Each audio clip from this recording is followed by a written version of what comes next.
100 jours déjà depuis que le président américain a entamé un deuxième mandat frénétique.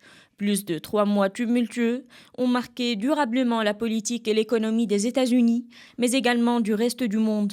De la crise des tarifs douaniers à la rencontre choc avec le président ukrainien Zelensky, en passant par la proposition de faire de Gaza la Côte d'Azur du Proche-Orient, en déplaçant les 2,4 millions de Palestiniens du territoire.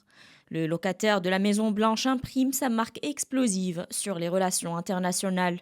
L'ambiance était à la fête ce mardi au Michigan. Nous sommes ici ce soir, au cœur de notre nation, pour célébrer les 100 premiers jours les plus réussis de toute l'histoire de notre pays. Trump a promis également le grand retour de l'Amérique prospère.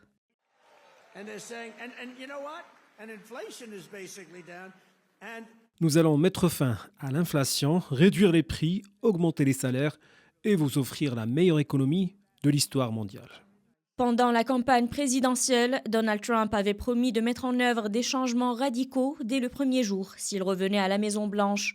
Peu de gens s'attendaient à la rapidité et à la force avec lesquelles il commencerait à transformer les États-Unis. Pour ses partisans, cette stratégie démontre le caractère d'un leader déterminé à agir, à tenir ses promesses et à mettre en œuvre les réformes attendues.